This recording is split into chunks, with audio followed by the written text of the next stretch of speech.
nari mfite mugenzi wanje twabanaga w'umugaturika, naramubaje ntese uko ubibona agakiza ni iki? Arambwira ati agakiza nganire n'umudivantiste ntese umuntu ukijijwe iyo mumubwirwa ni iki? Ati umuntu wihanye umupantekote mubaje twicaranye ndabantese mwewe iyo mugenzuye mubona umuntu ukijijwe asatira bati cyagihe abantu basenga mbajije umubatise tuganira aravuga ati twewe agakiza dutangirira mutemwe de Jove. Umutemwe naraganira narambwira tumva rero uzagenzure wa wundi wanjye inzego za leta tiyifatanye akanga igisirikari akanga imirimo ya leta akanga indirimbo y'igihugu akanga ibendera ntabishire mu gaciro ati uwo muntu turamwe. None ibi bintu byose utubwiye byatuma abantu bahuza mu gakiza, kuko niba buri wese afite uruhare rwo yumva ari rwo rugaza kakijijwe kandi urwo ruhare abandi akabaterwa bafite abantu bazigera bahuza. Umwanzi aje kugira imbaraga nuko yazanye imiryango itandukanye. Bibiliya ni imwe. Yesu yabambwe hagati y'abambuzi, umwe aramutuka undi arihana. Siriplase ntabwo Yesu yavuze ngo bamburwe ubanze uje kubatizwa, ahubwo Yesu avuga ati uyu munsi nkurikije umutima wawe turi bubane muri paradizo yera y'Imana. Abakijijwe atibijwe, abakijijwe atavuza indimi, abakijijwe ataruhitse isabato, abakijijwe atarahawe amasakramento, abarakijijwe abagiye mu ijuru. Ntangavuga ntabantu muracereza abandi. Ubusaha ahantu wahavuga ute wasobanura iki pastor? Nizo mpamvu ugiye kuvuga kurakiza. Niyo mpamvu ugiye gusobanura agakiza. Nizo mpamvu ngiye gusobanura agakiza. Mbere yuko dusobanura agakiza hari akabazo ushaka kubaza. Ijambo rivuga ngo hatsatsaraha risobanura ngo deliverance, riryo romaye na agakiza ko gutabarwa mu byago cyangwa mu makuba, ntabwo ari agakiza ko kubyarwa ubwa kabiri nk'umwana w'Imana. Ariko agakiza mu buryo bw'ijambo ry'Imana gahindura abantu abana b'Imana bakita Yeshua mu Giheburayo, mu Kigiriki niko bita soteria, ariho havuye inyigisho bise agakiza. Rero gafite ingingo 10 zikayobora. Hari agakiza no gutsindishirizwa, hakaba agakiza n'ubuntu, hakaba agakiza no kwizera, hakaba agakiza no kwihana, hakaba agakiza no kubyarwa ubwa kabiri, hakaba agakiza no kwezwa, hakaba noneho imbaraga z'agakiza, hakaba noneho imirimo y'agakiza, hakaba ubuyobe bugakiza. Icyacumi umutekano w'agakiza. None pastor tukiri aho ngaho, ubu ushaka kumbwira ngo Yesu hari abakunzi yari afite bamukunda? Iyo abakunda Yesu baba benshi kuruta abamwanga ntibaba barashoboye kumubamba, ariko kuko yavuga ukuri byakomeretsa abantu bakamwanga bakamuhunga, bifuje baraba umujura kuko abenshi muri bo bari abajura. Birumvikana ko ukuri kuganzwa n'ikinyoma cyane kwisi kwisi, ariko kuri kugahora. Nizo mpamvu ijambo ry'Imana bavuga ngo ntaco twakora ngo turwanye ukuri uretse kukurwanira, nuko guhora hose uko benshi bagukunda. Umukobwa aragenda aja kwa se wabo amufata neza, baramwakira nk'umwana wo mu rugo, ariko musaza wo kwa se wabo amutera inda, yanga guterura inzoga aja gutwara inda, bagize ibyago bitatu. Ntabwo azamujana kuko bavukana. Yabaye igishubazi ko kuko yandagaye kandi akaba yamenyekanye. Turuwa nta mpoza amarira kuko atarerego wo bavukana. Urumva kaga yahuye nako karuse ako gufasha base guterura. Iyo pastor agira ubwenge, ishami ry'abatampera ryitwa abatsindishirizwa, iyo bajije umukobwa uti kuba utarashatse byatewe n'iki, ati ijambo ry'Imana ravuga ngo uburi wese agumuko yahamagawe. Niba uri umusore Imana ikaguhamagara uri umusore, ibizi impamvu iguhamagaye uri umusore, komeza umusore. Yagombye gutegereza ukabanza kurongora iyo ishaka gukora ufite umugore. Iyo nabyo se birahari kandi n'ubwambere byumvise. Uko Imana yaguhamagaye umutyo ntushaka, ariko niba yaraguhamagaye ufite abagore batatu gumuryo niyo yabishatse kumutyo bagumane rwose mwe. Iyo abatambira bafite imitwe ine, hari umutwe w'abagorozi, hakaba umutwe w'abacamanza, hakaba umutwe w'abatsindishirizwa, hakaba n'ubutwe noneho w'abakusi. Twakijijwe kubw'ubuntu, ntabwo byavuye kuri twe ahubwo ni impano y'Imana, ntibyavuye no ku mirimo kugira ngo hatagira uwihimbaza.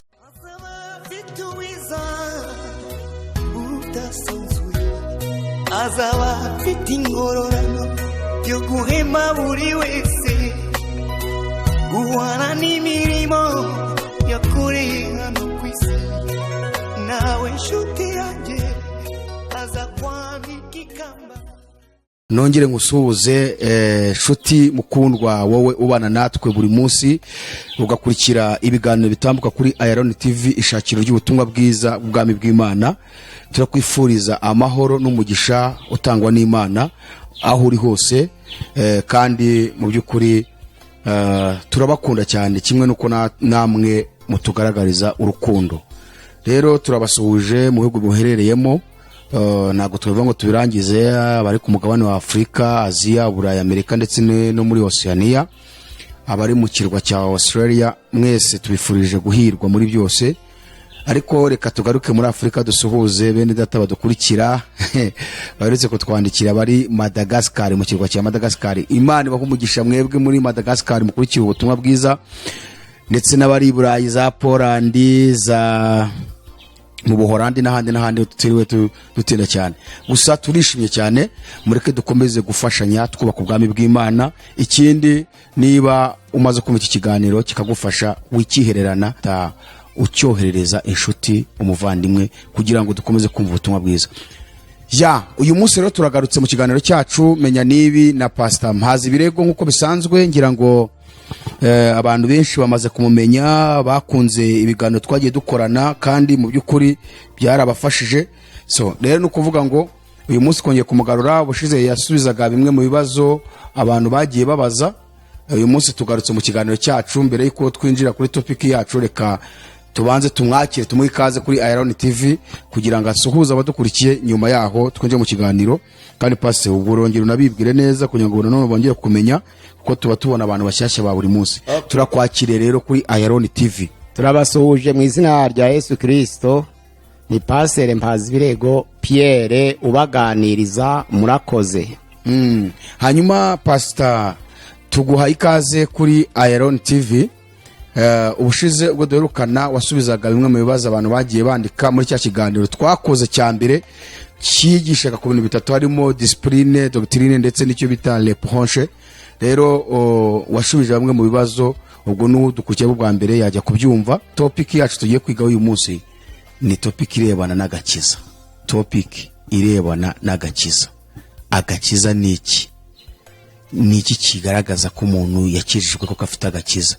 Agakiza nindi, kugira ngo abantu babimenye ibi bintu, kuko kiriya kiganiro twakoze cyateje confusion mu bantu benshi kubera ya discipline watwigishaga. Bamwe bati oya biri muri Bibiliya, abandi bati oya sibyo, uyu musaza ari kuyobya abantu benshi. None ubundi agakiza ni iki? Ese ubundi ni iki kiranga ko umuntu yakijijwe? Muradusobanura agakiza kugira ngo tubashe kukumva. Murakoze cyane. Nabaye mu bihugu bitandukanye, mbana n'abantu batandukanye kandi b'inshuti byanje, tuganira ku by'agakiza. Nari mfite mugenzi wanje twabanaga w'umugaturika, naramubaje ndese uko ubibona agakiza ni iki? Arambwira ati agakiza nuko uwambaye ishapuri yaba yubahiriza amasakaramentu uko ari 7 kandi akemera ubumana buri muri Mariya. Ndamwumva mbishira ahantu, nganire n'umudivantiste ntese umuntu ukijijwe iyo mumubwirwa n'iki? Ati umuntu wihanye iwacu tutaramufata ku cyaha cy'isabato, akaba atarakora ku isabato, turamwemera k'intore nk'umuntu ukijijwe. Mbega uwo muntu akaba atica isabato? Ati uwo muntu niwe wakiriye agakiza, ukijijwe neza. Umupantekote mubajije twicaranye, ndabante se mwewe iyo mugenzuye mubona umuntu ukijijwe asatira, bati cyagihe abantu basenga uzarebe neza umuntu uvuga indimi nshya. Uwo muntu uvuga indimi nshya akaja mu mwuka, twemera ko akijijwe, niryo tagiriro ryo gukizwa. Noneho rero mbajije umubatise tuganira, aravuga ati twewe agakiza dutangirira ku muntu batijwe mu mazi menshi, iyo wemeye tukakwibiza ubukijijwe. Narizo mpamvu uko nabonye uburyo butandukanye bw'imyumvire itandukanye. Mutemwe de Jove, umutemwe naraganira, narambwira tumva rero uzagenzure wa wundi wanjye inzego za leta tiyifatanye, akanga igisirikari, akanga imirimo ya leta, akanga indirimbo y'igihugu, akanga ibendera, ntabishire mu gaciro. Ati uwo muntu turamwemera iwacu ko ntabwo umuntu wabaye umusirikare tumwemera nk'umuyoboke w'umuhamya. Ati uwo niho tugenzura twaba tuyu muntu vraiment ni umuntu w'Imana, arakijijwe, yakiriye agakiza, arakijijwe. Uwo nguwo iyo yanga igisirikare akirengagiza imirimo ya leta tuba turi kumugenzura. none se pasi tukiri aho ngaho mbere yuko twinjira mu bindi uravuze uti kwa Mariya ho umuntu ugaragaza ko yakijwe yakira agakiza ni umuntu wuzuza amasakaramentu 7 Yego. kandi akemera ubumana bwa Mariya. Yego. Ugiye kumudive ati nuko yubahiriza isabato ntayice. Yego. Ugiye kumupanikote ati ni umwuka wera ubigaragaza avuga mu ndimi. Yego. Ugiye kumubatisa ati ni ukubatizwa mu mazi menshi.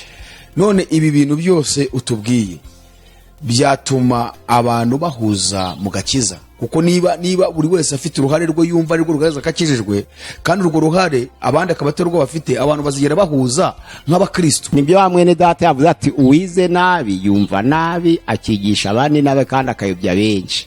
Ni imyigire yabatandukanije, kandi umwanzi aje kugira imbaraga nuko yazanye imiryango itandukanye. Bibiliya ni imwe, ariko abantu gutandukana ntabwo ari ikibazo. Mu Bakorinto ba mbere ibice 11 umurongo wa 16 ya 17, ntabwo gutandukana ari ikibazo kuba bamwe baba batisandura, ariko ikibazo nuko batumvikana. Ngo buzuzanye bavuga ati ako sinari nkazi kambe, undi ngo avuga ati nanje ako sinari nkazi kambe. Umuntu akaza kubira ati ziriya mpano z'umwuka zari izikinyejana ca mbere, ni izitorero ry'intumwa, ntabwo ari zagenewe itorero uyu munsi wa none. Ariko Bibiliya ikatubwira ko uko Yesu yarari ejo niko ari umunsi wa none, kandi niko azahora biteka ryose. Undi akaza akabwira ati umubatizo wamuha urugero rw'abambuzi babambanywe na Yesu, umwe yatahanye na Yesu muri paradizo atabanje kubatizwa. Hasi none niba umubatizo bayishingiro ry'agakiza, uri yakijijwe n'iki? Yesu yabambwe hagati y'abambuzi, umwe aramutuka undi arihana. Siriplase ntabwo Yesu yavuze ngo bamburwa ubanzuje kubatizwa, ahubwo Yesu avuga ati uyu munsi nkurikije umutima wawe turi bubane muri paradizo yera y'Imana. Abakijijwe atibijwe, abakijijwe atavuza indimi, abakijijwe ataruhitse isabato, abakijijwe atarahawe amasakramentu, atanamenye ko Mariya afite ubumana, abarakijijwe, abagiye mu ijuru. Ntanga vuga ntabantu murakereza abandi, murakereza abandi. Basi iki kiruvuze ko gikomeye cyane. Bya bintu twebwe tudahurizaho mwa idini rimwe riba ryemera ngo nitwe turi mu murongo kubera iki kintu tugikurikiza, n'abandi ati ni iki ngiki. Tubonye igisambo ku musaraba, nta na kimwe cyakurikije muri ibyo byose, nta na kimwe, kandi cyabonye ubugingo, kandi cyabonye ubugingo. Ubusaha ahantu wahavuga ute, wasobanura iki pasi? Nizo mpamvu ugiye kuvuga ku gakiza. Niyo mpamvu ugiye gusobanura agakiza. Nizo mpamvu ngiye gusobanura agakiza. Mbere yuko dusobanura agakiza hari akabazo ushaka kubaza. Ubundi paze iyo urebye mwisi mbona ngiye kunkurikiza, mbona isi yubakiye ku kinyoma. Ikinyoma nicyo gifite imbaraga kurenza ukuri, ku buryo umuntu uvuga ukuri agira abantu bamukurikira bakeya, n'umuntu uvuga ikinyoma akagira abantu benshi bamukurikira. None ikibazo nshaka kubaza, Yesu igihe Pilato bamujyana kwa Pilato, yarabaje ngo mumitiremo abantu babiri. Uyu Yesu n'uwitwa Baraba, igisambo cye cyara bamaze kibakubita kibiba, cyari cyarabazengereje. Ati niko ari Yesu ari na Baraba, murahitamo nde ngo kugira ngo ari we tubamba? Abantu bahitamo Baraba. Ubu ushaka kumbwira ngo Yesu hari abakunzi yari afite bamukunda? Iyo abakunda Yesu baba benshi kuruta abamwanga, ntibaba barashoboye kumubamba. Ngo subiramo gukana navuye. Iyo abakunda Yesu ico gihe baba benshi imbere ya Pilato, amatora Yesu yari gutambuka ntaba kibambwe. Ariko kuko yavuga gukuri, byakomeretsa abantu bakamwanga bakamuhunga, bifuje Baraba w'umujura, kuko abenshi muri bo bari abajura, ngaje kubiyicira. N'ubundi nasanze umubyeyi ari kubwiriza mu muhanda, nta muntu wahagaze, yari afite Bibiliya. Umubyeyi hariya hagana Samuduha, nta muntu n'umwe, yaba imodoka yaba moto yaba amaguru, nta wahagaze. Ariko iyo baharwanira n'imodoka zari guhagarara. Rero mwe kuja muraha imbaraga ubwinshi bw'abantu, bakwange bagutera amabuye, ariko ufite assurance yuko ibyo uvuga ari ukuri. Pasi ijambo uvuze rirakomeye, n'ubu ntarumva. Mu bantu bakoze ibintu byiza mu isi bakabikorera abantu benshi mu isi ni Yesu.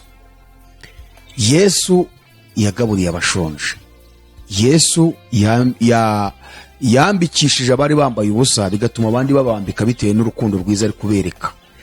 Yesu yazuye abapfuye, Yesu yakijije ibirema, Yesu yahumuye impumyi, abafite ubumuga bwo kutumva yarabakijije, abarwaye imyuka mibi y'abadayimoni Yesu yarabikoze, anababarira n'abanyabyaha. anababarira abanyabyaha bose bari bakwiriye gupfa. None Bibiliya kitwereka abantu bamukurikiraga umuntu uza ari mu bishanga iyo ngiyo mu mibanda ari wagiye kugishiriza barenga 5,000-6,000.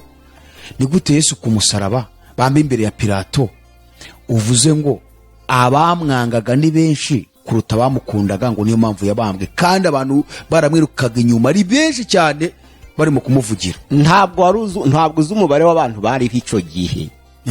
Abantu bashobora kukwiruka inyuma ari 200, ariko hanze hasigaye 2,000. Bari mu mazu, abamukihana baga bamubonye, ariko mu mazu bagasigara abandi. Ariko igihe cyo kuhitamo kubambwa bahamagaye bose, bati nimuze noneho. Bituma babandi benshi batamwemeraga baganza bamukurikiraga, kuko Baraba yaribaga koko. Abo ngabo bamwirukagaho Yesu babaga bamukeneye, wenda sibona Baraba yibaga. Ariko kuko Yesu yakoraga ibyiza akabura bafatanya nabo mu byiza, buri umuntu mubi igituma agira abakiriya nuko ababi baba benshi bagakorana nawe ibisa nabyo. Ariko wundi ukiranuka, kuko abakiranutsi baba bake, akagira abantu bake, nubwo baba abakiranutsi bake bamukunda, nibo bamwirukagaho. Ariko suba ko ari batuye aho ngaho bose bamukurikiye. None se abo bantu si imiryango yabo yakizaga, se abantu babo yagiye yakiza? Mbo yakije mu ntara zitandukanye, aho yanyuraga hose yabanjije iwabo, kuko Yesu ni umuyuda, urumva akomoka mu muryango wa Yuda. Yahereye iwabo rero atoranya intumwa ngo zimuherekeze binjire mu murimo. Intumwa bamukurikiye yatoranyije 12, avuga ati aba barahagije kugira ngo binjire mu murimo. Barihanisha, ariko si yabambwe abayuda bose bihanye, oya, kandi bari iwabo. Ndetse yageze abonye banabyanze, aravuga ngo nta muhanuzi wabo. Nuko munzi nizo mpamvu mu nyanga, aravuga ati nta muhanuzi burya. Tugaruke rero ako karagaciyemo. Birumvikana ko ukuri kuganzwa n'ikinyoma cyane ku isi. Ku isi. Ariko ukuri kugahoraho. Ko guhoraho. Ikinyoma gishira vuba. Kirashira, ariko ukuri kukakundwa n'abake, ariko kugahoraho. Ko nta kantu keza cyane. Nizo mpamvu ijambo ry'Imana bavuga ngo ntaco twakora ngo turwanye ukuri uretse kukurwanira, nuko guhoraho si uko benshi bagukunda. Ntacyo twakora ngo turwanye ukuri keretse kukurwanirira, kugushigikira. Kubera guhoraho, ariko ikinyoma cyo kikaranye. Paze hanyuma rero tuti agakiza. Tubonye ibintu bituma tugirana amahari, bigatuma tutumvikana mu madini, wisa amakominote mu kiganiro cy'ubushize, bitewe nuko abantu bigishijwe n'abandi bigishijwe n'imyumvire yabo. None tubonye ko ibyo bintu bituma tudahuza. Ariko uko tubonye igisambo ku musaraba kibona ubugingo, kandi ibyo bintu byose tudahuriraho, we nta na kimwe yakurikije. Ubwo agakiza kaba ari iki? Agakiza ninde? Ese ubundi umuntu ugaragara ko akijwe ameze ati? Nibyo turaganira. Yes, tuguhaye ikaze. Agakiza mu buryo Bibiliya bivuga, Bibiliya y'Ikinyarwanda akenshi yashira abantu muri confusion. Agakiza hari igihe gasobanura deliverance. Ngo subiramo. Hari igihe agakiza gasobanura deliverance. Mu Kuva ibice 12 umurongo wa 14, aho Mose yabwiraga iteraniro ry'Abisirayeli ati mwicecekere bakurikiwe na Farawo, mwitijya muri burebe uyu munsi agakiza Uwiteka ari bubashye.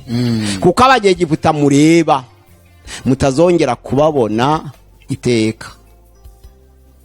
Avuga ngo muri bubone agakiza Uwiteka ari bubaha uyu munsi. Ako gakiza ni deliverance, ntabwo ari salut. Hari agakiza ko kurokorwa muri deliverance nk'uko Imana yabarokoye mu maboko ya Farawo, ariko hari n'agakiza ko guhindura umuntu akaba umwana w'Imana. Noneho muri Bibiliya z'umwimerere ijambo rivuga ngo hatsatsaraha risobanura ngo deliverance, riryo romaye nagakiza ko gutabarwa mu byago cyangwa mu makuba, ntabwo ari agakiza ko kubyarwa ubwa kabiri nk'umwana w'Imana. Ariko agakiza mu buryo bw'ijambo ry'Imana gahindura abantu abana b'Imana bakita Yeshuwa mu giheburayo, mu kigiriki niko bita soteria, ariho havuye inyigisho bise soteriology, inyigisho z'agakiza.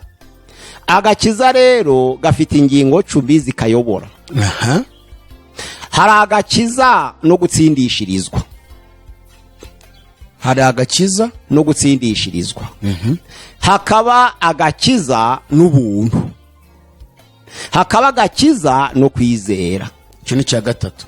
hakaba agakiza no kwihana, hakaba agakiza no kubyarwa ubwa kabiri, hakaba agakiza no kwezwa, hakaba noneho imbaraga z'agakiza aho zikomoka, hakaba noneho imirimo y'agakiza, hakaba ubuyobe bugakiza.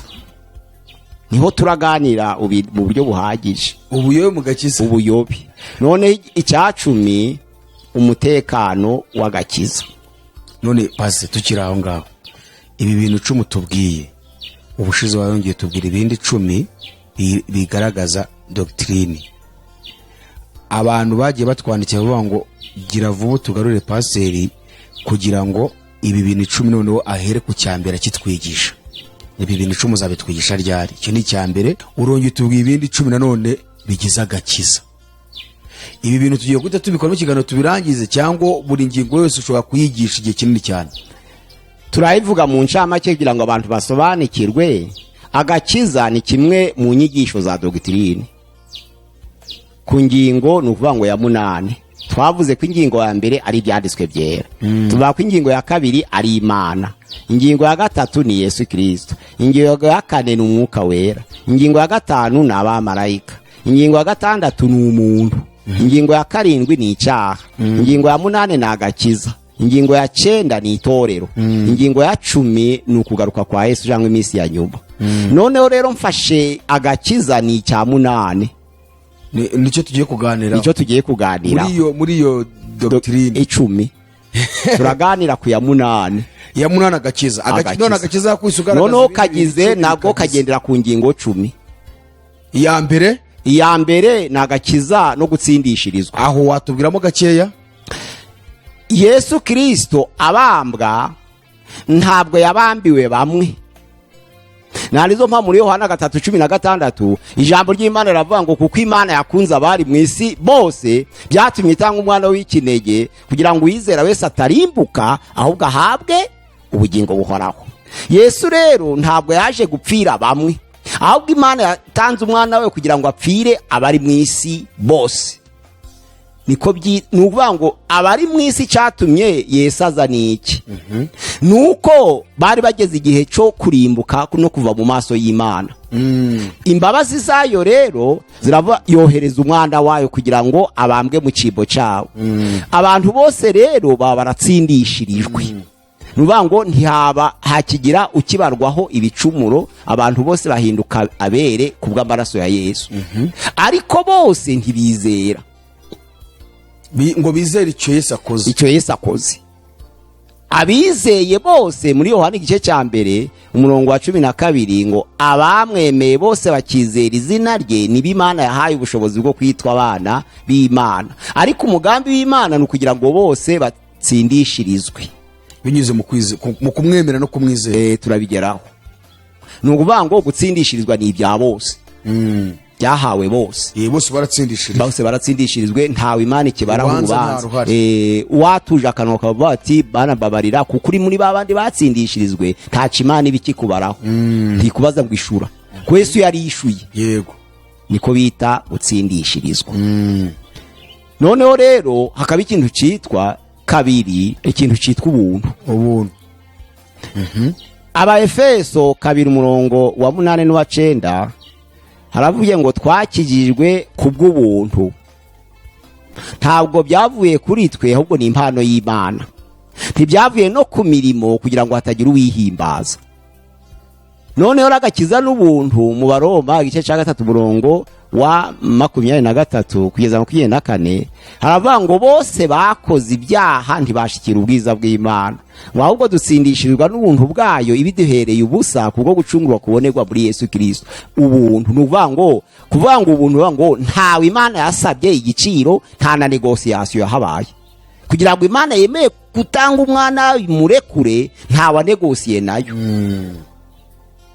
Na n'uyu munsi abanze kwizera Imana iracategereje ngo bizere, ntabwo yarambiwe. Nibyo bita ubuntu, nuko nta negociation, nta Imana gusaba ngo wishure, nta kindi. Iyo ni ingingo ya mbere, agakiza no gutsindishirizwa. Iya kabiri agakiza n'ubuntu mvuze. Ya kabiri wayigezeho? Niyo mvuze ubuntu.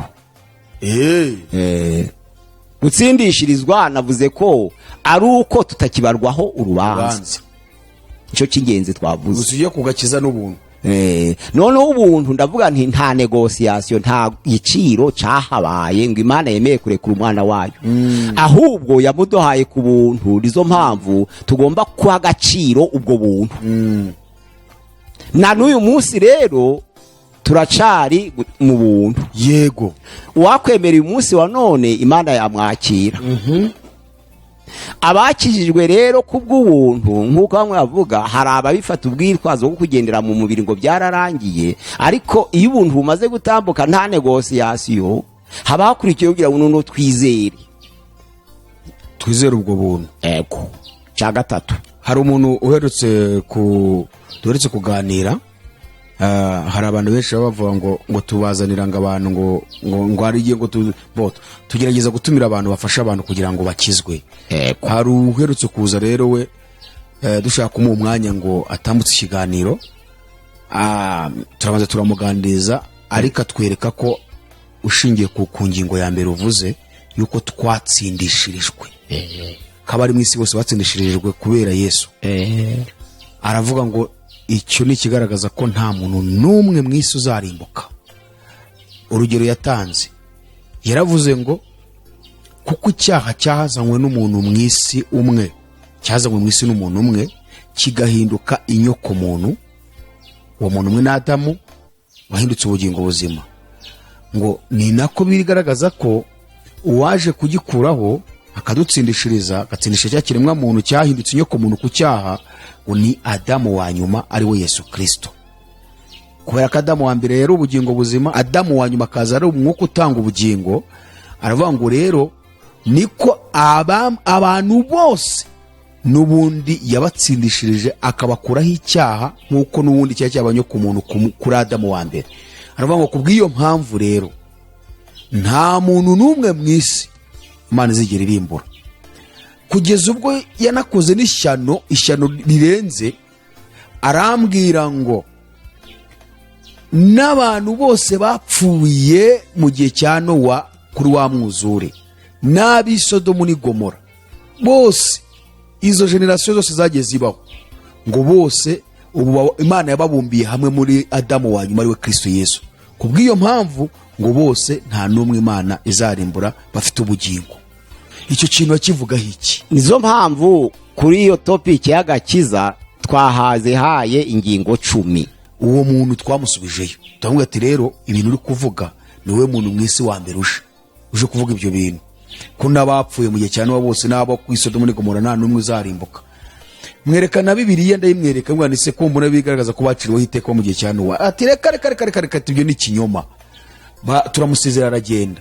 None pasi turagira ngo aka kantu ukavuge ko hari abantu bafite iyo myumvire kuko imeze gutya. Ese koko ni ukuri abantu bose Imana babumbiye muri Kristo Yesu, muri Adamu wa nyuma, nta n'umwe uzarimbuka? Nibyo navuze nti hari ingingo 10. Twari turangije ingingo y'ubuntu ya kabiri, ko Imana kubw'imbabazi zayo nta negociation yahabaye. Yego. Yemera gutanga igitambo, Yesu yitamba rimwe kugira ngo dutsindishirizwe. Ntitwa tukibarwaho ibicumuro, ahubwo tureba Yesu Kristo udutsindishiriza. Noneho rero ingingo ya gatatu aba ikintu cyo kwizera ubwo buntu. Ingingo ya gatatu bivuga ngo iki? Kwizera ubwo buntu. Kwizera, ubundi abantu bavuga kwizera birimo ubusobanuro bwinshi. Hari ukwizera gusanzwe bita foi naturelle, hakaba ukwizera ibitangaza kwitwa foi miraculeuse, hakaba n'ukwizera kw'agakiza biduhesha kwitwa abana b'Imana, biratandukanye. Hariya mu Bakorinto ba mbere ibice 12:8 kugeza kwa 12 batubwira impano. Mu mpano batondaguye ubwenge, kumenya, kurondora, bashizemo ibitangaza, bagashiramo no kwizera, bagasera no gusengera abarwayi, bagashiramo guhanura, kurondora, gutandukanya imyuka no gusobanura indimi. Iyo mpano yo kwizera itandukanye no kwizera by'agakiza. icyo nacyo nakuzaje kubazaho, kuko urumva kwizera hariya noneho ni impano. Kwizera kw'impano nukwitandukanye no kwizera kw'agakiza. Kwizera kw'impano kuko iyo bavuga ngo kwizera kw'impano, impano yo kwizera ni kurya umuntu ashobora kuvuga ati ngiye gukora mariage, ngiye gutegura ubukwe, nta n'igiceri, ariko mfite kwizera ko ubukwe buzaba bwiza, kuko kwizera ko ariko kwabimubwiye bikaba byiza koko. Ariko ashobora kuvuga ibyo atanezeza Imana, ariko kubw'impano yahawe bigasohora, ariko atanezeza Imana. Hariho no kwizera noneho hari abivuga ngo ni ukumenya ibyiringirwa udashidikanya ko bitazaba, kandi nibyo biduhamiriza ko ibyo tutareba ari ukuri. Noneho baravuga ngo icatumye abakera bahamya neza nuko rero gufite kwizera, niko kwatumye kwizera rero. Rira jambo ryatswe mu Baroma ibice ni 10:9 haravuga ngo nitwatuza akanwa kacu ko Yesu Kristo ari umwami, kandi tukizera mu mutima ko Imana yamuzuye mu bapfuye, tuzakizwa. Uko gukizwa niko kwizera kw'agakiza. Niwatuza akanwa kawe. Batanga urugero rwa babambuzi, cyatuma umunyakizwa yaravuze ngo yatuje akanwa cyarabatitwe turi abajyabyaha, tuzira ibyo twakoze. None umwana w'Imana tubambanywe, mwarimu kwiriye kumbaza ngo ko abambanywe n'abambuzi yakoze iki? Yesu yumvise iyo myumvire yo kumva ko azize ukuri. Imana Yesu aravuga ngo kuko yemeye kuri umunyabyaha, kandi ukemera ko nzira karengane kuko ntibanye namwe, kandi ukabyatuza akanwa kawe ufutuye, urakizwa. Turajana muri paradizo. Ubwo rero icyo gisambo cararabutswe, kirizera, ntabyo gikoze. Kagakiza kwa kwizera kw'impano gushobora kutaguhesha ubugingo. Gusengera abarwayi bishobora kudahesha ubugingo. Kwirukana abadayimoni bishobora kudahesha ubugingo. Byanditswe muri Matayo ibice 22 haravuga ngo benshi bazambaza kuri urya munsi ngo mwami, mwami, ntitwahanuraga mu izina ryawe, ntitwakoraga ibitangaza bikomeye mu izina ryawe, ntitwirukanaga abadayimoni mu izina ryawe? Yesu ngo nibwo nzaberurira nti mwumve imbere mwa nkozi z'ibibi bimwe, ntabwo nigeze kubamenya. Hari igihe impano zitabasha kukugeza ku gakiza, ariko zigakora ku isi. Niko Yesu yasobanuye muri Matayo 7:22 kugera 23. Noneho rero kwizera gukiza ni nk'ukuriya mwambuzi, nuko yemera kuri umunyabyaha, niho gutangirira. Kandi ukemera ko Yesu wabambwe atagiraga icyaha kugira ngo bigaragare ko yikoreye icyaha cawe. Noneho kandi ukabifutuza, ubyatuza akanwa kawe, noneho ukizera umuzuko w'igihe kizaza. Ku ijambo ry'Imana riravuga ngo umwambuzi yaravuze ngo njyewe uzanyibuke nugaruka mu bwami bwawe. Bari babambwe bose uko ari batatu. Ntabwo umwambuzi yamenye ko Yesu yabambuye yigeze azuka, ntiyabimenya, ariko babambwe hamwe. Ariko umutima wo kwizera umuhishurira ko Yesu azagaruka mu bwami bwe. Aravuga tuzagibuke, kandi agiye no gupfa. Kwizera ikira gisambo cyagize. Abambuzi bombi barapfa, bose barabambwe ku musaraba, ko nawe agiye gupfa. Ariko aravuga ngo uzanyibuke nugaruka mu bwami bwawe. Ibyo bita kurabukwa. Noneho Yesu yumvise ibyo bintu avuze cy'ubumana, kubavuze ati wije impaka, twe tuzira ibyo twakoze, ntibadufashe twiba. Abwira mugenzi we ikindi, kutabaje ngo uyu muziranenge azira iki ko tutibanye? Wabonye twiba turi kumwe nawe? ibyo nibyo yagombye kubaza. Yesu aramureba aravuga ati ubwo wemera kuri umunyabyaha ukemera ko ntagira icyaha, none ukaba watuje akanwa kawe kandi ukemera ko nzagaruka, turagiye. Uyu munsi ndakubwira ukuri ko turi bane muri paradizo. iyo ni ingingo ya gatatu twaturiho ngo ubwo buntu tubuheshwa no kwizera. Tujye ku ya kane. Iya kane noneho ni ukwihana. Iyo umaze kurabuka wizera nutangira kugenzura ibyo wakoraga nibyo cyangwa sibyo. Nibyo ko nibaga ariko Imana nkaba numva nshaka kwizera, ndareka ibihe nsigarana ibihe. Icyo gihe rero iyo ngingo ya kane twumve ni ukureba ibyo urareka n'ibyo urasigarana mu byo wakoraga. Aho rero niho babandi bubona bavuga ko ibyo bidashoboka, ko ibyo ngibyo burimo kwihangira gukiranuka. Oya, ntari ukwihangira gukiranuka ko sindarangiza ingingo yo kubyarwa bwa kabiri. Ni ukuvuga ngo urareba mu byo nakoraga, kuko ibyo twakoraga byose turi abapagani ntaho byose ari bibi. Twacumbikiraga abashitsi se turi abapagani, turabigumana. Ntitwatabaraga mu bukwe se bw'abantu bashingiwe, turabigumana. Ntiwambikaga abana bawe si, urabigumana. Ntiwigisha abana bawe si, urabigumana. Iyi jambo ry'Imana rivuga mu Bakorinto ba 2:17 havuga ngo iyo umuntu ari muri Kristo Yesu ababaye icaremwe gisha, ibya kera byose biba bishize, dore byose bihindutse bisha. Naho habigenzura nta bya kera byose ubireka, urebamo ibikwiye kurekwa n'ibikwiye gusigaranwa. Abenshi bahura n'ikibazo ryari iyo atazi ibyo kureka n'ibyo gusigarana. Wahita bivuga ko byose byabaye bishya. Hari ishami ry'abatampera ryitwa abatsindishirizwa. Iyo ubajije umukobwa uti kuba utarashatse byatewe n'iki, ati ijambo ry'Imana rivuga ngo buri wese aguma uko yahamagawe. Niba uri umusore Imana ikaguhamagara uri umusore, ibizi impamvu iguhamagaye uri umusore, komeza umusore. Yagombye gutegereza ukabanza kurongora iyo ishaka gukora ufite umugore. Ibyo nabyo se birahari kandi n'ubwambere byumvise. Kuko barahari. Abatambera bafite imitwe ine. Hari umutwe w'abagorozi, hakaba umutwe w'abacamanza, hakaba umutwe w'abatsindishirizwa, hakaba n'ubutwe noneho w'abakusi. Noneho rero abo babatsindije bavuga bati uko Imana yaguhamagaye umutyo ntushake, ariko niba yaraguhamagaye ufite abagore 3 gumutyo niyo yabishatse kumutyo bagumane rwose mwikomeje, he kugira uhindura igisa n'uko Imana yamuhamagaye asa, kuko Imana yabirebaga. base Yabitabirebaga byakubye ati noneho rekaba cyangwa usigarana uyu cyangwa se rongora, ariko ivye ngo ndaguhamaga ugiye kwinjira mu murimo wawe ikaguhamagara ukungana, iba yashatse gukora uko ari byo bizaba byiza. None se tugarutse gato wihindura rero, ndi kuvuga ubuyobe bw'abantu. Wetse gatoyi iyo mitwe 3 yakomotse mu bagorozi cyangwa Batampera. Iyo mitwe 3 mbwiye ikomotse mu bagorozi 4.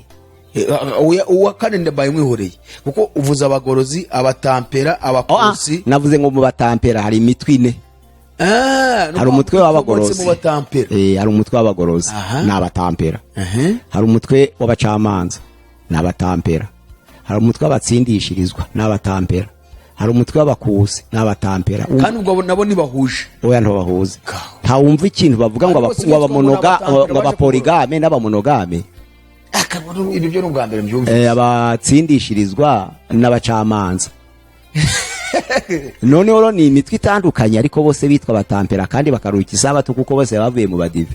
None se pastor kabagoroze abantu biyemera ngo nibo baje kugorora ibintu byose byagoramye kugeza ubwo barimo kuva ko bari no kugorora abadventiste bayo bye bari kugorora.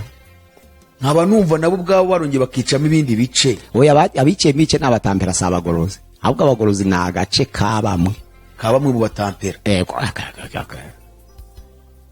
None se ko nyine urumva bo batacira imanza abo 3 bandi tubonye bose bacirana imanza. Ubwo suri mu murongo nindi. Nizo mpamvu umuntu ukijijwe ntabwo aca imanza kuko urubanza rw'iteka rurahari. Reka dukomeza gakiza wenda turaza kubyumva neza. Wari ku ngingo ya kwihana. Cyagiye cyo kurondora ngo ndasigarana ibihe ndareka ibihe. Gucumbikira abashitsi ndabisigarana. Gutanga inkunga ku miryango ndabisigarana. kurera abana banje ndabisigarana, ariko wenda kunywa inzoga ndabireka, gusambana ndabireka, kwiba ndabireka, gutukana ndabireka, inzangano ndazivamo. Ni igihe cyo kurobanura ibyo uravamo n'ibyo urasigarana, nicyo gihe cyo kwihada. aho rero abo buntu ntabwo babyumva, babandi bigisha inyigisho zishingiye ku buntu butangaje, kuko bavuga yuko ukimara guhamagarwa ugakizwa ukizera ngo Imana yakubariye ibyaha by'igihe cyatambutse wagendeyemo, ikubabariye ibyo mu gihe urimo, ikubabariye n'ibyo mu gihe kizaza. bahita bavuga ko izo ntambwe 3 zose wese uzitera. Nizo mpamvu nafashe ndi ku ngingo ya 4. Noneho ndagera ku ngingo irasubiza, kuko numvise ikibazo.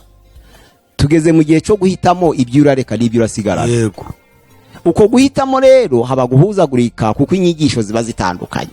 Bamwe batereka ibi, abandi batereka ibi, abandi batereka ibi. Ejo bundi hari umwana w'umukobwa wabwiye pasiteri ati iwacu harananiye. Kubera iki mukobwa? Ati benga inzoga kandi ntanywa inzoga, ndi umurokore bakambwira ngo nterure. Ushaka iki? Ati mfite data wacu umurokore utanywa inzoga, utanenga inzoga, niho nshaka kuba. Ariko nanze kubikora ntakubwiye. Umushumba aravuga ati niba ufite aho waba ugatandukana n'inzoga ukabona bikohoye igenda. Yamubereye nyine nawe umuswa. Umukobwa aragenda aja kwa se wabo, amufata neza, baramwakira nk'umwana wo mu rugo. Ariko musaza wo kwa se wabo amutera inda, yanga guterura inzoga, aja gutwara inda. kandi noneho mu bavandimwe ku muvandimwe, kandi noneho mu bavandimwe agize ibyago bitatu. Ntabwo azamujana kuko bavukana. De yabaye igishubazi kuko yandagaye kandi akaba yamenyekanye. Ikindi noneho turuwa nta mpoza amarira kuko atarerego wo bavukana. Urumva kaga yahuye nako karuse ako gufasha base guterura. Iyo pastor agira ubwenge yari kumubwira ati bafashe guterura, ubi niho uzabona umwanya wo kubigisha uterura. None pasi tukiri aho ngaho, ubwo uwo muyobozi we wamubwiye gutyo yamugira inama nzima cyangwa ni inama mbi? Niko yize. Hari mwene data avuga ati iyo wize nabi nyine wigisha nabi. Ubwo ushatse kutwereka ko inama yagiriwe n'uwo muyobozi we mu idini yasengeragamo yaba ari inama mbi, ubigaragarisha ko yagiye kuba kwa bene wabo agasambanywa na musaza we. Ikindi ese ubundi nibyo ko umukristo ahungu umupagani cyangwa aho agomba kumuhindura? Ikindi ese ubundi agomba gufata izo nzoga ko kakaziterura mu ntoki? Muri Matayo ibice 9 umurongo wa 9, Matayo yari umukoresha w'ikoro. Yesu amusanze aho yakoraga umurimo we, aramubwira ati nkurikira. Yaramukurikiye baragenda, ariko ubwo bari bicaye mu nzu bafungura, haza abakoresha b'ikoro benshi kuko bari banyuye kumwe n'undi mukoresha w'ikoro n'abanyabyaha bamwirundajya. Bazana ibyo kurya barasangira. Noneho abafarisayo bavuze induru bati nimuturebere Yesu n'abigishwa ibyo batuzaniye.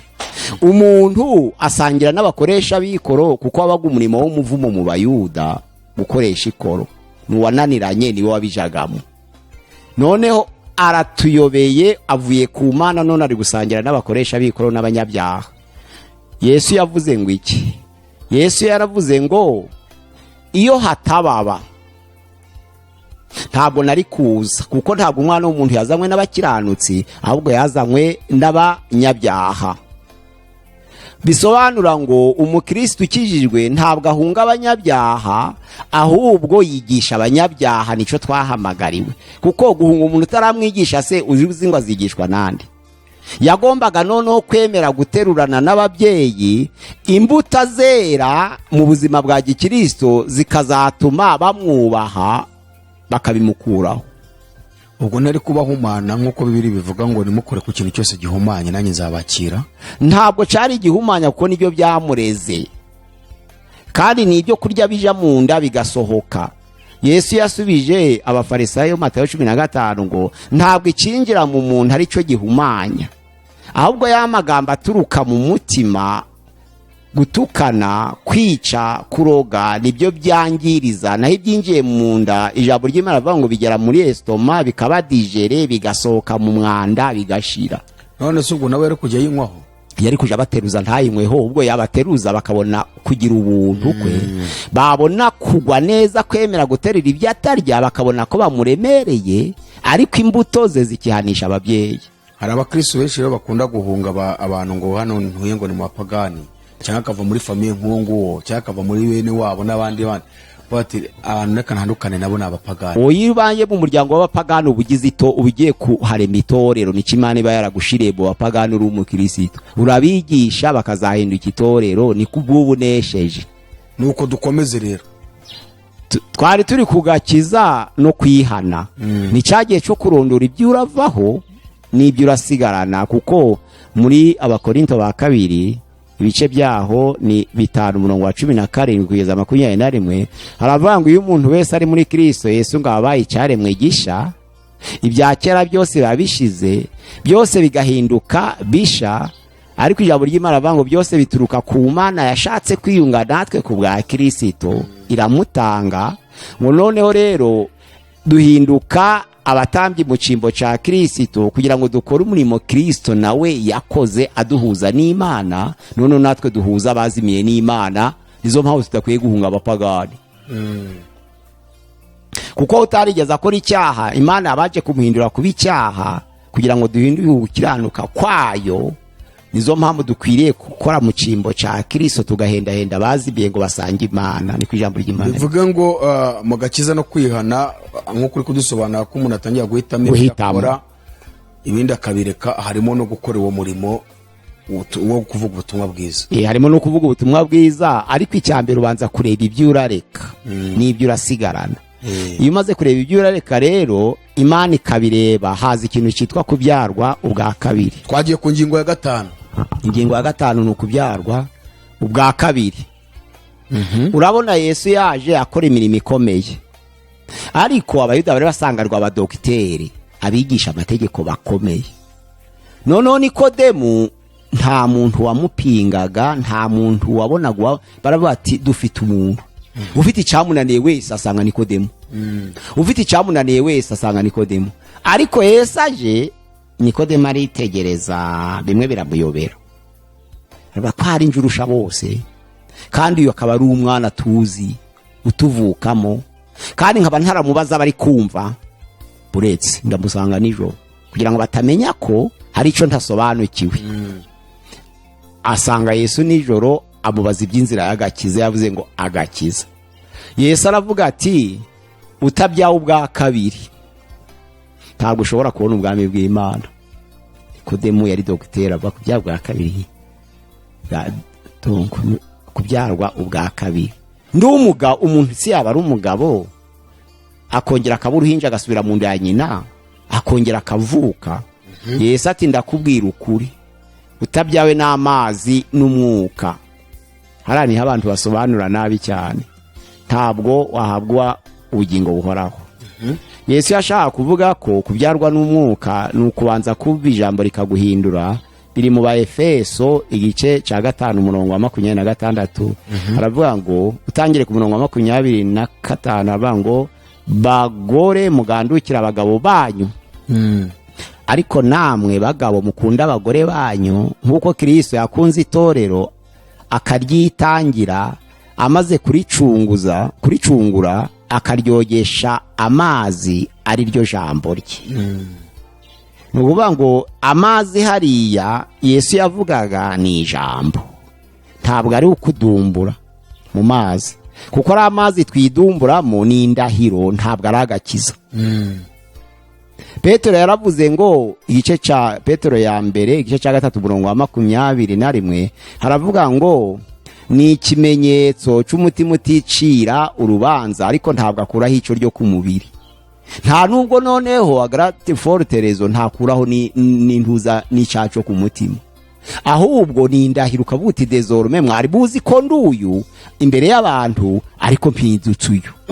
Ubwo ushubije baba batista kandi mbabwiye ko ari amazi yibiza adakuraho n'icyo ryo ku mubiri. Ubwo aba batista nabo ubwo ibyo bavuga nta gakiza kabirimo ku byo gucuza abantu. Kwibizwa ntabwo bitanga gakiza, ahubwo ni indahiro.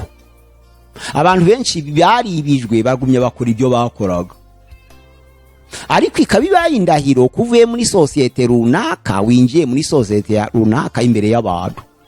Nizo mpamvu Petero yavuze ngo ntabwo ari uko akuraho ico ryo ku mubiri, ahubwo ni isezerano ry'Imana ry'umutima uticira urubanza, nta nubwo ahindura umutima.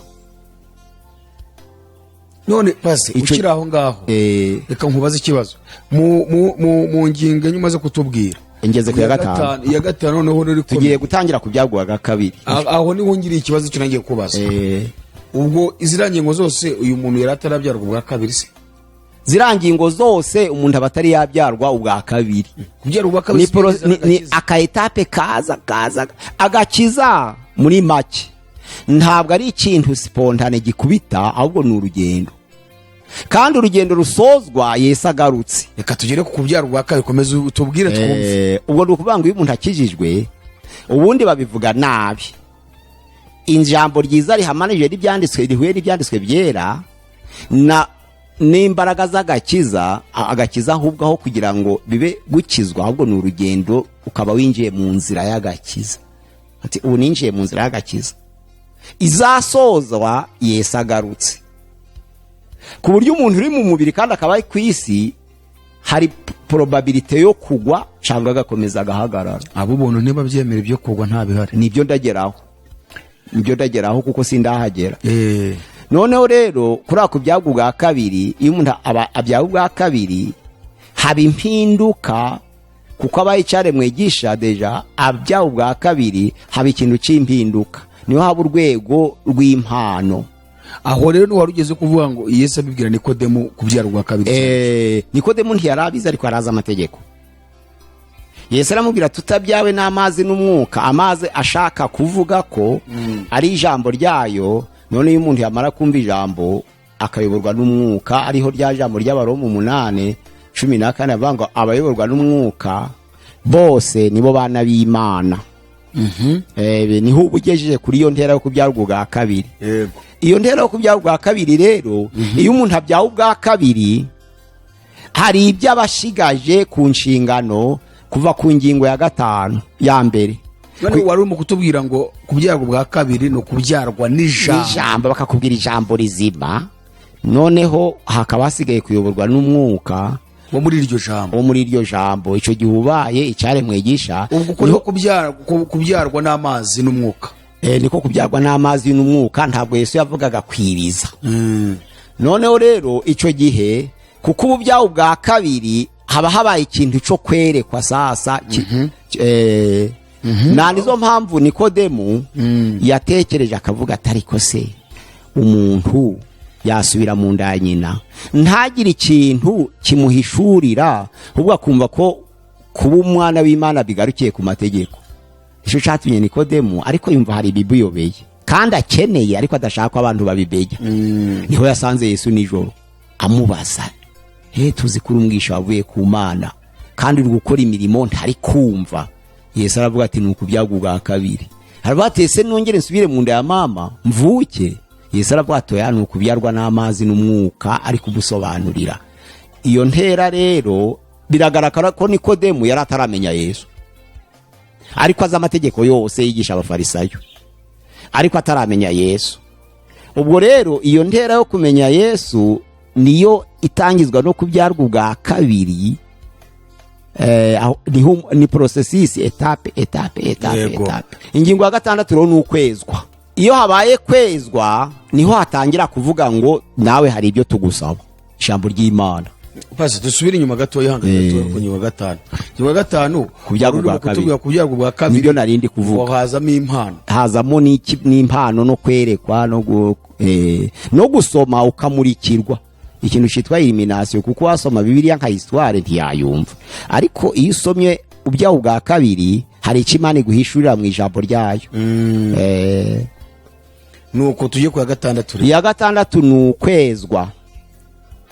Mu ijambo ryanditswe muri Petero ya mbere igice cya mbere umurongo wa 13 kugera ku wa 16 aravuga ngo bene data ndabihanangiriza kugira ngo mutishushanya n'irari mwagiraga kera mukirinjije, ariko nk'uko wabahamagaye ari uwera namwe ariko mubabera mu ngeso zanyu zose nk'uko byanditswe ngo muzababera kuko nanjye ndi uwera. Iyo bigeze ku ngingo rero ya 6 yo kwezwa, niho Imana itangirira kugenzura imirimo. Ni ukuvuga ngo guterana ukabyibwira, gusenga ukabyibwira, noneho no gusoma ijambo ry'Imana ukabyibwira, noneho bya bindi ukoze bikagushora mu kugira ibyo ugaragaza mu mbuto. Kuja gusenga ntabwo baza Imana, guterana no gusoma Bibiliya ntabwo baza Imana, mbese nyisobe cyangwa nyireke, kuko ari ibyo kurya byera byo mu Kristo kijijwe. No gusenga rero ntabwo baza Imana, no gukora imirimo myiza ntubaza Imana. Oya, mu imirimo myiza sasi isosoka muri ibyo bintu bitatu. Iyo usoma ugasenga ugaterana, ubundi umugambi wo guterana ntabwo ari wo gusoma Bibiliya cyangwa kuririmba.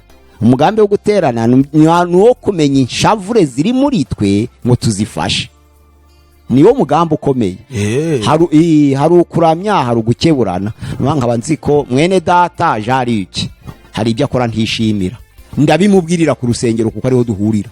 Nicyo kiba kinzanye gikomeye. Ikindi, niba atagira umwambaro ndamuha. Naho gusoma Bibiliya wayisomera iwawe ukayumva, wasengera iwawe Imana ikakumva, waririmbira iwawe Imana ikakumva.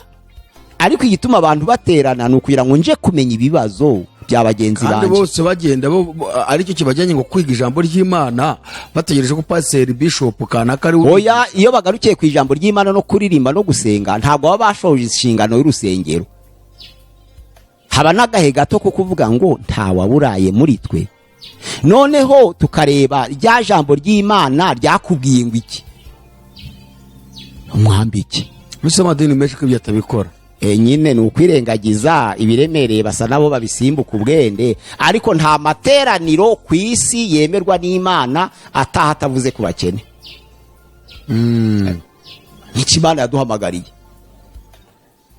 Buri wese ni urugingo rwa mugenzi we, ariko niba urugingo rukomeretse rumwe rupfuka urundi kandi tukuzuzanya.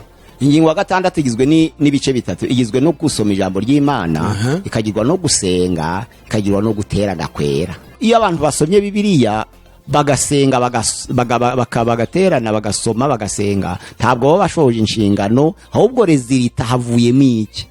Urasenze Imana ikubwiye iki, urasomye Bibiliya ikubwiye iki. Ntabwo uri kurakura muntu yaburaye, ntabwo uri kureba ko hari abo gutabarwa, ntabwo muri kureba ko hari amari mu bitaro.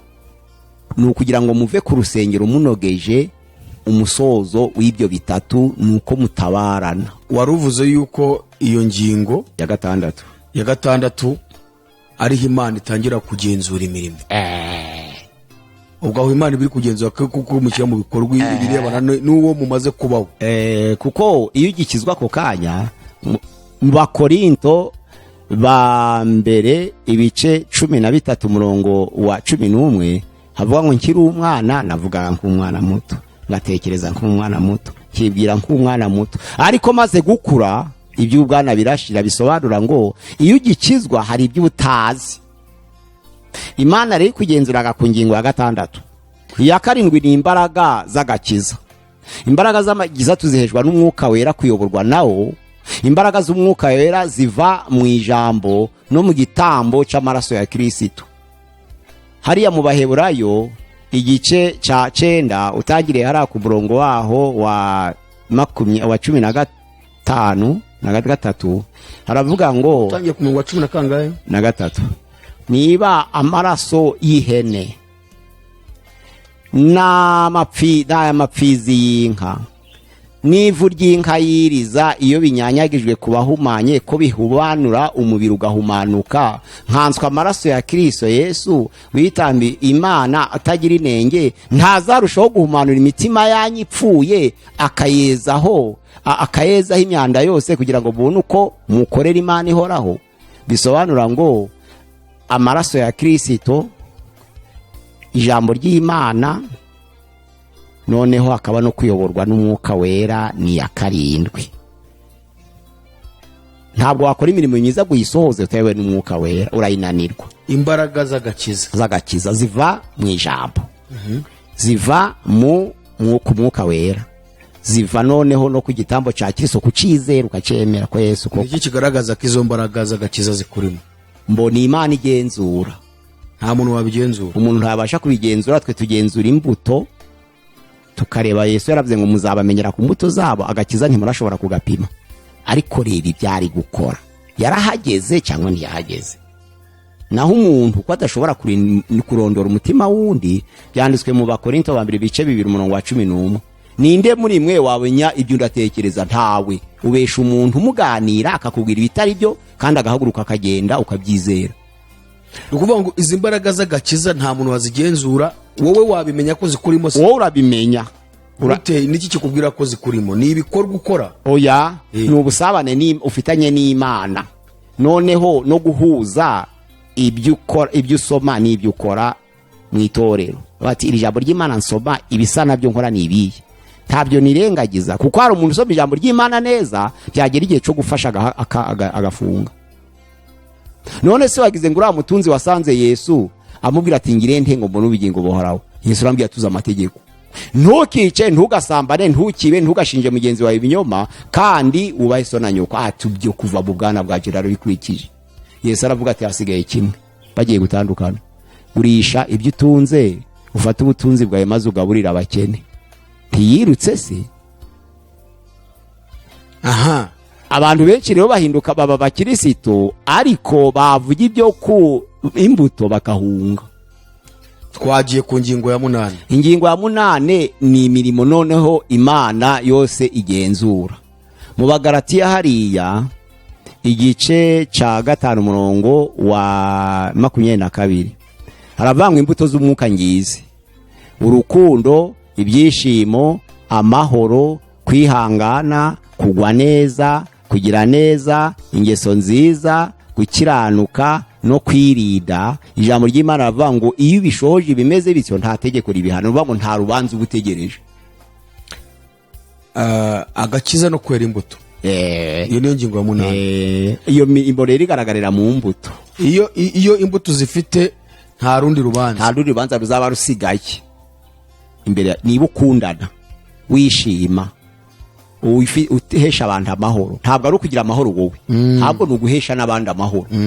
None ukagira kwihangana, ukagwa neza, ukagira neza, ukagira ingeso nziza, ugakiranuka, ukirinda. Aho rero ujye kutuganiriza kuri abandi b'ubuntu. Niho ngiye kuvuga.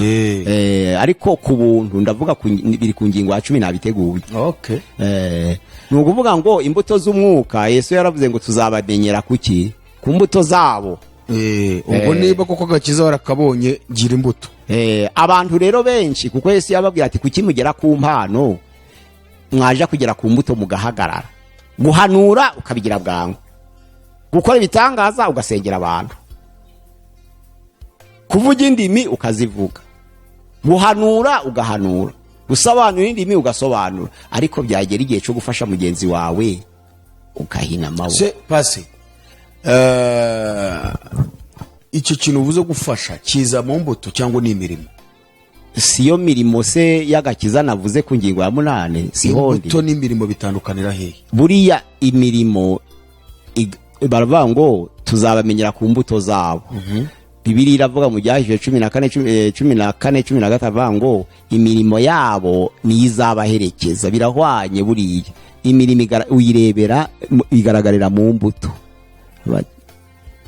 Imbuto n'imirimo ni bimwe? Imbuto n'imirimo burya ni bimwe.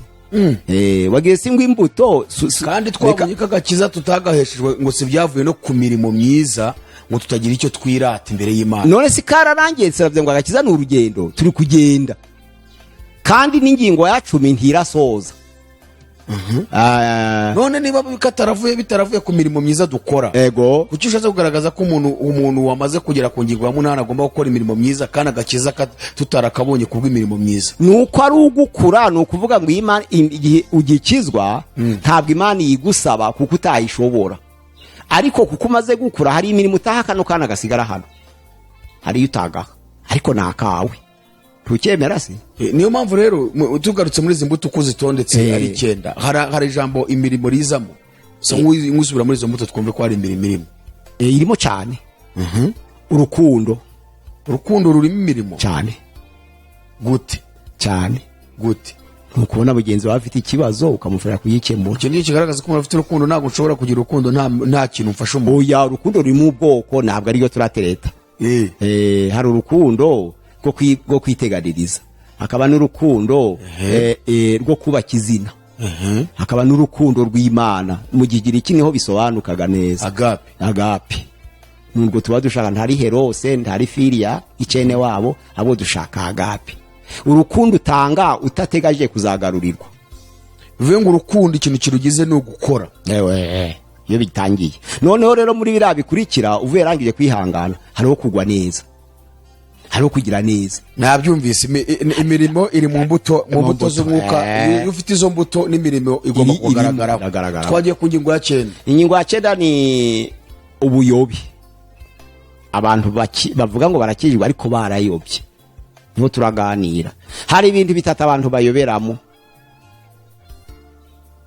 Ikintu cya mbere abantu bayoberamo ni ikintu cyitwa extirpation. Extirpation ni abantu batekereza ko iyo umuntu akijijwe kamere y'umuntu ikuvamo ikaranduka kuko wabaye icarebwe gisha. Ntabwo ari byo. Niyo mpamvu nyine yukoze ikosa gatoya abantu bavuze induru ati nakana kaya rikoze se koko niwakijijwe. Iyo umuntu akijijwe, iyo umuntu ahuye n'Imana, imbaraga z'umwuka wera ziragenda zigakubita ya kamere. Turukumvikana? Ntizigukuremo zikayicecekesha zikayirusha imbaraga. Ico ubaco ntuba mu butware bwa kamere. Ariko ibikurimo, kamere ibikurimo nizo mpamvu hari wakurakaza ukayigarura. Umuntu akaguhemukira ukavuga ariko noneho narihanganye, ariko ibikagaruka. Nuko itakuvuyemo, ahubwo yari yacekeshejwe n'imbaraga z'umwuka wera. Umwuka yarayikubitira ryama. Paulo yarabivuze ati njya gukora ibyiza, ibi bikantaga imbere kuri ya kamere. Aho rero niho wabandi nkishimira amategeko y'Imana mu mutima wanjye, ariko hakaba irindi tegeko riba mu ngingo zanje rirwanya itegeko ry'Imana rintiya gukora ibyiza. Aravuga ngo mbonye ishano, icyo nifuza gukora si cyo nkora iciza, ahubwo nkibuka nakoze ikibi ntashaka. Ariko aravuga ati ubwo none nkora icyo ntashaka, sinje ubu kigikora, ahubwo ni icyakimba. Aho rero niho babandi nyine baziranye igisho nyine ziba ko byaragiye ati mbonye ishano, ninde uzankiza umubiri untera urupfu. Aravuga ngo Imana ishimwe ku bwa Kristo Yesu, ni ari we ucekekesha kamere. None pase tukiraho harakomeye cyane kuko aho hantu ugeze ngo sije uba nkibikora, ahubwo ni icyaha kimbamo iyo kamere. Aha ngaha ni ya kamere, nabyo ni ya kamere. Aha niho babandi b'inyigisho z'ubuntu z'uko byangiye ku musaraba bavuga ngo wowe nta kintu kimwe wakora ngo utsinde kamere kurimo, kuko ubwawe uri iyo kamere. Kubw'iyo mpamvu rero watsindishijwe no kwizera birahagije, imbere y'Imana uzabona ubugingo. Ingingo ya 9 navuze ko ubuyobe bugaragara mu nzira 3. Hari ubagaragara bavuga ngo kamere irarandukika kuvamo, ahasigaye ukaba umwere. Nibwo bwa mbere warunari bo warutarajya ku bwa kabiri. Iya kabiri noneho rero ni ikintu cyitwa legalism. Akavuga ati hari amategeko nzagenderaho kugira ngo nemerwe n'Imana. Ariko ntabwo amategeko yagutsindishira kuvuga ngo Imana iranyemera ari uko nkoze iki, Imana iranyemera ari uko nkoze iki. Tukumvikana? Kuko igihano cy'Imana ntabwo gisibanganya imbabazi, nubwo n'imbabazi zidasibanganya urubanza. Nuvuga ngo ayo mategeko arahari, ariko harimo n'imbabazi z'Imana. Niko kwagufashwa, niko kwagutabarwa, Imana ikakuyobora nuko wewe nyine nyine utabyishoboza. Nanizo mpamvu aberwa n'umwuka w'Imana aribo bana b'Imana. Nukuri wenyine uba ufite ikibazo, ubwo hagasaba intervention noneho iva mu ijuru yo kugira ngo ikuyobore mu nzira itunganye. Iya gatatu y'ubuyobe ni ikintu cyitwa ascetism. Abantu batekereza ko kubitewe nuko icyaha kiri kuri kamere iri mu muntu wamukubita. Hari igice cyitwa ekakare kisa na mouvement religieux. Bazana umuntu wagiye kwihana bakavuga ati wari umunyabyaha, turagukubita tukunoze kugeza igihe turakigeraho icyo cyaha tukibona. Ahubwo barinda bakwica iyo bizeye bacu bakwica batarakigeraho, kuko iyo kamera ipfana n'umuntu. Ntabwo yikubita ngo isimbuke itige, ahubwo wica umuntu. mu byakozwe n'intumwa 17 umurongo wa 18 hatubwira bamwe mu bafilozofe bitwa aba Epikureo n'abasitoyiko. Bamwe bumvaga ko kujya ku Mana ari ukugendera mu binejeje, abandi bakumva ko kujya ku Mana ari ukugendera mu bibabaje. Noneho rero bakibabaza, bakarya nabi, bakambara nabi, bagafata umubiri nabi, ngo nibwo Imana irabona agahinda ikabemera. Abandi bakavuga ati no twinezeze kugira ngo Imana itwakire mu munezero baba Epikureo. Nuba ngo icyo ni ikinyoma, bose n'abaheretike n'abayobe. Umuntu ntabwo yababaza umubiri ngo ayigere ubwo ababaza kamere, ahubwo urapfa. Uburo n'ubundi buyobe abo bantu bababaza umubiri ngo bakiranuke. Ingingo ya 10 n'umutekano w'agakiza. Ese umuntu yagata cyangwa arakagumana iyo ari muri Yesu? Abaheburayo igice cya 6 umurongo wa 4 kugeza ku wa 6 haravuga ngo kuko bidashoboka ko abamaze kumurikirwa n'umucyo bagasogongera impano iva mu ijuru bakakira ijambo ryiza ry'Imana n'igihe kizaza bamara bakagwa bakavamo, ntibishoboka kongera kubahindura bashya ngo bihane, kuko baba bikoreje umwana w'Imana isoni ku mugaragaro, bibambiye umwana w'Imana ku mugaragaro no kumukoza isoni, ntibishobora kugira ngo bagaruke. Nukuvuga ngo niba abantu barasogongeye ku mpano ziva mu ijuru nuko bahibyawe bwa kabiri, niba abantu barasogongeye ijambo ry'Imana ry'ukuri nuko baba bakirisitu, niba abantu baragabanye ku mpano ziva mu ijuru nuko bahawe umwuka wera, bamara bakagwa bakavamo.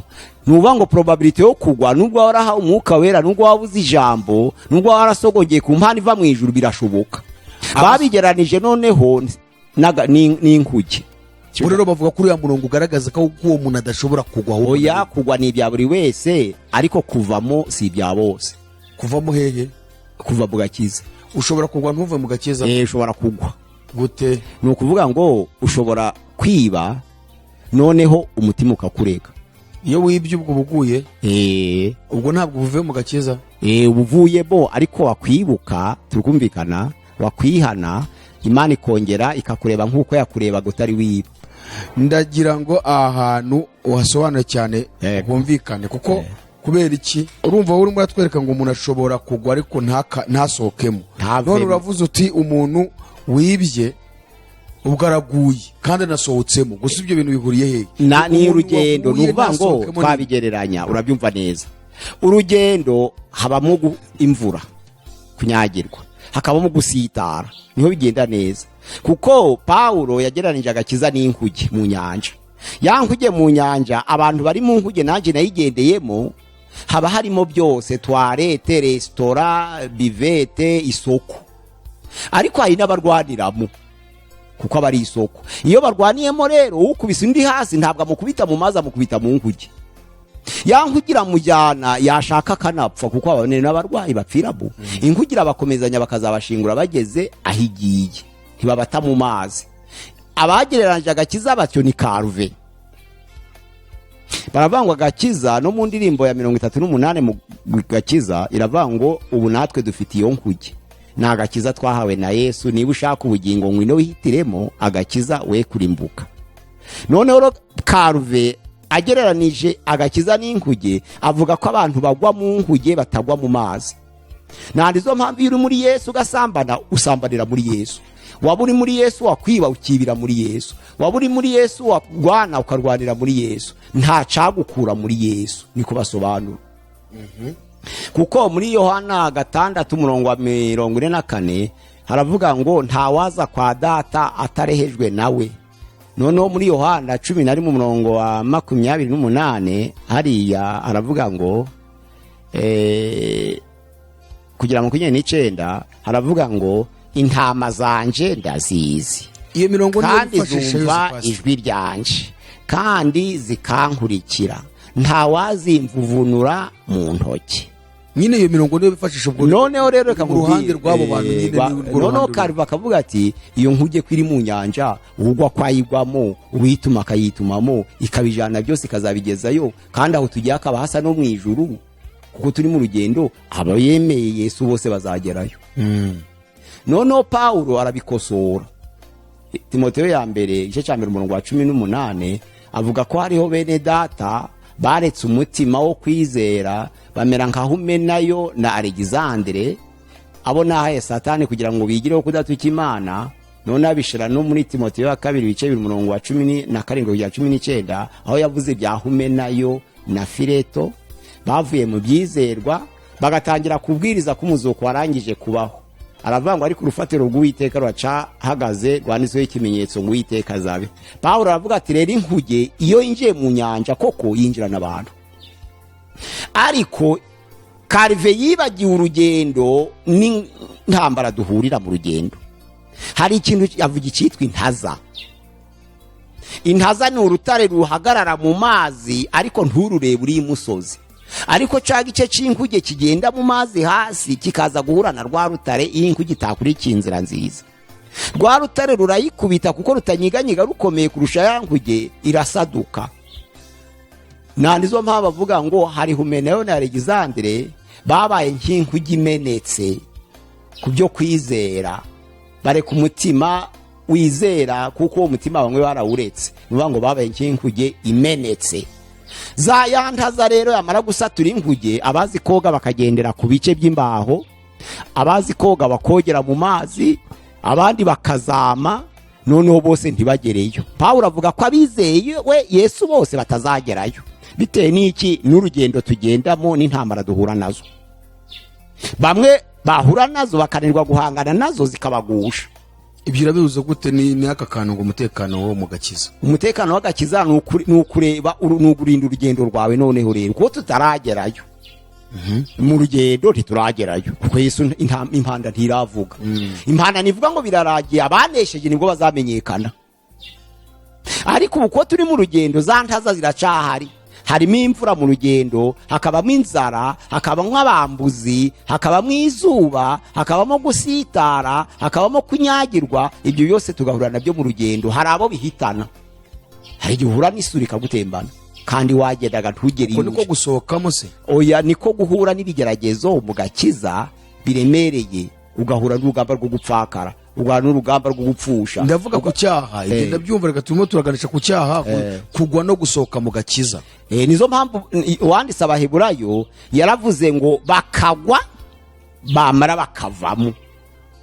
Imana irabizi ko ibidusitaza bihari, nizo mpamvu itadutererana iyo tuyishingikirijeho nubwo twaba dufite intege nke. Pawulo yaravuze ngo nzirata intege nke kugira ngo imbaraga za Kristo zisage, si uko nakora ibyiza, ahubwo nuko nakwishingikiriza kuri Yesu akaba ari unshoboza. None aravuga ngo nshoboza byose na Kristo mpa imbaraga. Siko bushaza kutwereka ko umutekano wo mu gakiza umuntu agomba kuba ari we wicunga neza. Oya, bigiramo uruhari. Hakaba none ikintu cyitwa collaboration n'Imana. Ubigiramo uruhari kuva ku gice cya 6 n'Imana ikakuyobora mu byo wagizemo uruhari. Uko niko kurinda umutekano, niko kurinda umutekano ukagenzura. Urugendo nzahura n'intambara, za ntambara mbona nazo nibyo bigeragezo byo kwisi. Nzarenganywa, nzagira inzara, nzicwa n'inyota, ariko nzazirikana gusohoza urugendo. Narizo Pawulo ubwo usoje twereka yuko bishoboka ko umuntu ashobora kugwa akanavamo. Ariko waguye ntavemo arihada. Kugwa wabigereranyije no kuba umuntu yagenda kiba ari umukirisitu bikamutungura kwakongera kihana kubisohokamo no gusohokamo. Nuko baza bakabwira bati wakoze icyaco kwica abantu, ntukibabariwe, byarakurangiranye, kuri wowe nushaka wirorere. Hari abigisha batyo wabivamo ukagwa burundu, ari uko ateye ubwoba n'abantu. Ari abantu bakwije gutyo ugasohokamo gute? Gusohokamo kubivamo no gusubira mu bibawozamo kera. Wasubira mu byohoze bukera ukavuga ni hahandi ari watubwiye Butare. Barambwira kuki udatanga icacumi? Aravuga ati camarira iki? Ko hari umuntu wambwiye ngo ubwo nishe abantu ntakibabariwe cyo cahindura iki? Urumva? Oro umuntu ugihumeka wese yababarirwa kuko hari ibyaha bibiri bitababarirwa Imana yatwemereye. Icaco gutuka umwuka wera ni caco kwiyahura. nibyo bibiri gusa. Udakoze kimwe muri ibyo Imana yakubabarira. tuzagaruka ubutaha n'ibyo tuzabivuga guto ku mwuka wera no kuyahura. Hanyuma pasi ndibwira ko twari turi gusobanura ku birebana n'agakiza kugira ngo abantu bamenye ishingiro ry'agakiza. Ibi bintu tubwiye bihabanye na bya bindi byo muri ya madini twabonye bya disipurine, by'imyambarire, by'imidefirize, by'imikufi n'ibiki byose. Ni ukuvuga ngo ibintu utubwiye bigaragaza ko umuntu akijwe ko afite agakiza nta hantu bihuriye n'ibyo twize ubushize. Iyo twize iby'umubiri, ibyo twabonye ubushize byasaga n'ibishigikira ibigaragara. Ubu noneho tubonye ibintu bishobora kuranga umuntu wakijijwe, bishobora kuranga umuntu wakijijwe, ariko ntabwo arasohora nawe. Kuko iyo porosesi y'urugendo ni Yesu uzayihamya agarutse mu bwami bwe, akavuga ati impanda iravuze, abakiranirwa bagumye bakiranirwe, abera bagumye bere. Icyo gihe rero uruhande rw'intama ruzagaragara n'uruhande rw'ihene rugaragara. Ariko nyine ibyo ni bimwe mu bintu tweretse bigaragaza ko uyu muntu ari mu agakiza, ari mu rugendo rw'agakiza. Ukuvuga ngo nta hantu bihuye na bya bindi twize bya disipurine. Ntaho bihuriye. Reka tugushimire rero ku bw'uyu mwanya uduhaye pastor, ukatuganiriza kuri ibi bintu bigaragaza umuntu uri mu gakiza, uko umuntu agenda atera intambwe kugira ngo azagere ku rugero nkuko Paulo avuze ngo urugero rushyitse rw'igihagararo cya Kristo. Hanyuma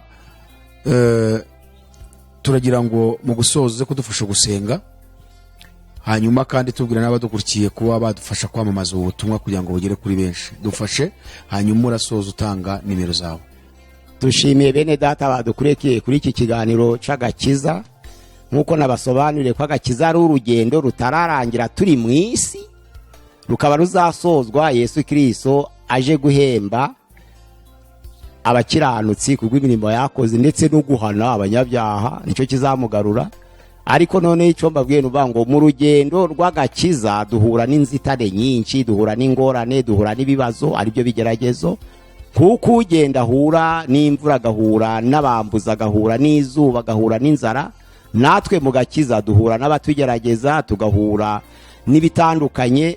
Ariko ndasabira bene data bari mu mpande enye z'isi kugira ngo dushikame, turinde umutekano w'agakiza kacu, tugendera ku Baheburayo 6:4 havuga ngo umuntu ashobora kugwa akavamo, ariko ndashobora kugwa ntavemo, kuko yishingikirije Yesu Kristo. Yesu Kristo akamurwanirira, ntitwirwanirire. Yesu Kristo rero nitumuhanga amaso, ni uzatuma dusoza ubugendo. Abayorwa n'umwuka wera bose nibo bana b'Imana, ni uduha imbaraga, ntabwo asimbura ahubwo arafasha kugira ngo turangize urugendo. Yesu Kristo nagaruka azaduhembe ikamba ridashira. Ibyo twambaje mu izina rya Yesu. Ngiye gutanga nimero rero ku bakeneye kuzatubaza. Nimero yanjye ni Pastor Mpazibirego 0783 407035. Subiremo 0783 407035. Tigo ni 0724 34 Imana ibaha umugisha, murakoze, mugubwe neza, kandi Imana ikomeze kubagezaho ubutumwa bwiza twasangiye. Mana turagushimiye, turaguhimbaje, ugize neza kubw'ubutumwa bwiza tumaze kwamamaza. Ni kubw'isezerano ryawe, inshingano ikomeye Yesu Kristo yadusigiye, ko tugenda mu mahanga yose duhindura abantu bose kuba bigishwa bawe, nukugira ngo aya magambo abashe kugera kuri benshi, kugira ngo bakizwe. Twemera kunezeza bose muri byose, kugira ngo abantu bashe guhinduka bave mu ngeso za kamere. Kandi iyo umuntu ageze muri Kristo Yesu ahinduka icyaremwe gisha, akaba ataye ibya kera, ariko ntabwo biva kuri ahubwo biva ku Mana yiyunze natwe ku bwa Kristo Yesu, kandi akadusigira ijambo ry'umwuzuro kugira ngo tubashe kunga imana n'abazimiye. Narizo mpamvu turi abatambyi mu cyimbo cya Kristo. Nsabiye ab'isi yose kugira ngo bazaba abatambyi mu cyimbo cya Kristo, bose bahindure benshi ku bukiranutsi kugira ngo bazasoze rya sezerano rivuga ngo abahinduriye benshi ku bukiranutsi bazaka nk'inyenyeri iteka ryose. Abari mu mahanga yose bahindukire bakora umurimo w'Imana kugira ngo ya ngororano tuzabashe kwigeraho nitutagwa isari. Tubyambaje mu izina rya Yesu Kristo umwami wacu, amena. Reka tugushimire wowe muvandimwe warubanye natwe mu iki kiganiro. Imana igumugisha cyane kandi iherekeze ubutumwa bwiza wumvise ku buzima bwawe, ku buzima bw'umuryango wawe muri urugendo rw'agakiza. Imana ikomeze kubana nawe kandi mudufashe kwamaza ubutumwa bwiza, musharinga ku nshuti zanyu, imiryango, kugira ngo ubutumwa bwiza bugere kuri bose. Hanyuma turababwira ikiganiro nakagaruka, mukomeze kugira ibihe byiza. Shalom, shalom, shalom.